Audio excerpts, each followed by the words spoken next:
আমাদের যদি কেউ মোবাইল ফোন বা আমাদেরকে কেউ ফলো করে বা ট্র্যাকিং করে, আমরা কোথায় যাচ্ছি বা কোথায় যাব সেগুলা যদি আমাদেরকে কোনো নজরদারিতে রাখে, আপনারা বুঝবেন কিভাবে? আপনার ফোনের মাধ্যমে খুব সহজে বুঝতে পারবেন আপনাকে কে ট্র্যাকিং করতেছে বা আপনাকে বিপদে ফালাবে কে। আমরা প্রায় প্রতিনিয়ত এই ট্র্যাকিংয়ের পড়ছি বা পড়তাছি, তাতে আমরা অনেক বিপদে মুখে পড়ছি এই ট্র্যাকিংয়ের মাধ্যমে। তো ট্র্যাকিংটা কি দেখেন, আপনি যদি কোথাও যান ঘুরতে, আপনার পূর্বে কোনো শত্রুতা যদি কেউ থাকে, সে আপনাকে আপনার অজান্তে আপনার ফোনটাকে বা আপনাকে ট্র্যাকিং করে রেখেছে যে কোনো জিপিএস মাধ্যমে। তো আপনি কিভাবে চেক করবেন যে আপনাকে কেউ ট্র্যাক করতেছে কি না? এটা কিভাবে আপনি বুঝবেন?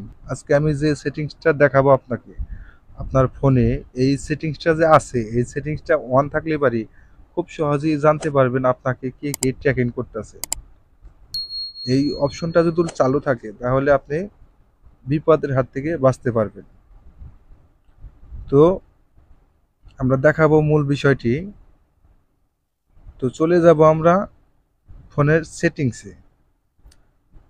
সেটিংসে আসবো, আসার পরে এখানে আসবো সেফটি ইমার্জেন্সি, এখানে আসবো। এখানে আসার পরে এই যে আনকন ট্র্যাকিং অ্যালার্ট, এখানে আসবো। তো এই যে এখানে দেখুন, বাই ডিফল্ট আপনাদের এখানে যদি অফ থাকে, এটা যদি অফ থাকে আপনারা এটা অন করে নেবেন। অন করে নিলে এখানে দেখতে পাচ্ছেন নো ট্র্যাকিং অ্যালার্ট।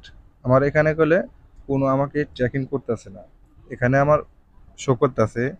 তো আপনারা নর্মালি এটা স্ক্যান করবেন। নর্মালি স্ক্যান করবেন কিভাবে? এই যে ম্যানুয়াল স্ক্যান, আপনি এখানে ট্যাপ করবেন।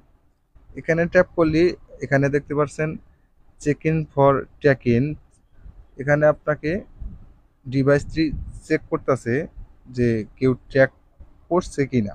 এখানে আমাকে নো ট্র্যাকিং ডিটেক্ট, তার মানে আমাকে এখানে কেউ ট্র্যাকিং করে নাই, আমার ফোনটি খুব সেফটি আছে। তো এইভাবে আপনারা বুঝতে পারবেন আপনাদের ফোনটা বা আপনাকে কেউ ট্র্যাকিং করছে কিনা। এই সেটিংটা যদি আপনার অন থাকে তাহলে আপনি খুব নিরাপদে থাকবেন। যদি কেউ আপনাকে ট্র্যাকিং করে, আপনার ফোনে নোটিফিকেশন আসবে যে আপনাকে কেউ ট্র্যাকিং করতেছে, তখন আপনি অ্যালার্ট হয়ে যাবেন। তো এই ছিল আজকের ভিডিওটা। আজকের ভিডিও থেকে আপনাকে দেখাইলাম গুরুত্বপূর্ণ একটা সেটিংস। তো ভিডিওটি ভালো লাগলে অবশ্যই চ্যানেলটি সাবস্ক্রাইব করে রাখবেন। দেখা হবে পরবর্তী যে কোনো ভিডিওতে। আল্লাহ হাফেজ।